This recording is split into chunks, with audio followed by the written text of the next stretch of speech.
আজকের এই কর্মসূচি এখানে আপনি এই অনুভূতিতে কি অনুভূতি বুঝাতে চাচ্ছেন আমরা একটু জানতে চাচ্ছিলাম।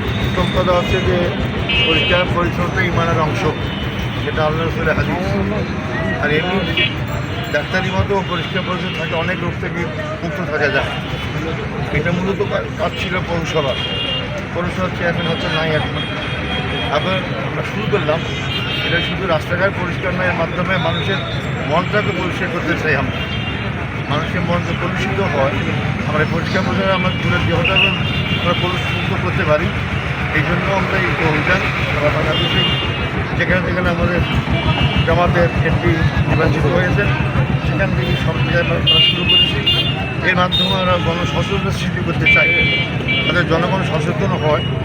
পরিষ্কার পরিচ্ছন্ন করলে নিজের মনটাও ভালো থাকে, দেহটা ভালো থাকে, একটু সুন্দর দেখা যায়। এই জন্য আমরা এই কাজ শুরু করেছি। এটা হয়তো আমরা পুরো শেষ করতে পারবো না, কিন্তু আমরা শুরু করলাম তাদের ঘরে দেশবাসী আকৃষ্ট হতে পারে এবং তারা নিজেরাই নিজের উদ্যোগের জন্য তাদের আঙ্কিরা তাদের ঘরবাড়ির আশেপাশে রাস্তাঘাটে যেখানে সেখানে ময়লা না ফেলে, এই জন্য আমার পক্ষ থেকে ডাস্টবিন দিয়েছি, যাতে করে আবর্জনা হবে সেখানে ডাস্টবিনে ফেলার চেষ্টা করছি। আচ্ছা, এমপিরা এসেছিলেন, তারা কিন্তু আমাদেরকে কথা দিয়েছিলেন, আমাদের কথা রাখেননি। তো সেই দিকে সেই আঙ্কিকে আপনি কি করবেন? আমি বলেছি 100% আমার পক্ষে চেষ্টা থাকবে আমার মেয়াদে, যাতে করে আমি এখানে বাইপাস করতে পারি সেটা আমি আপনার সাথে ইনশাল্লাহ মন্ত্রণালয়ের সাথে আলাপ করব। আমি পরশুদিন ইংরেজদের সাথে আলাপ করেছি, তারাও বলেছেন যে আমরাও সাহায্য করবো, যাতে করে আপনি উদ্যোগটা গ্রহণ করেন। পৌরসভার মোড়ে মোড়ে আমার পক্ষ থেকে যাওয়ার চেষ্টা করবো। এবং পৌরসভাকে যেহেতু নির্বাচিত যিনি পৌরসভা মেয়র ছিলেন, আমি তার সঙ্গে দেখা হয়নি, আমি যদি শুনে থাকি তাকে অনুরোধ করবো যাতে করে পৌরসভার পক্ষ থেকে দেওয়া হয়। আমার পক্ষ থেকে মনোবিষ্ট আমি দেওয়ার চেষ্টা করতেছি, তাদের সবসময় সব জায়গায় মনে মনে ডাস্টবিনে ব্যবহার করে রোকরা ময়লা এখানে আবর্জনা ফেলতে। এই পরিষ্কার অভিযান আজকে না আরও করবেন? আমি আরও চেষ্টা করবো।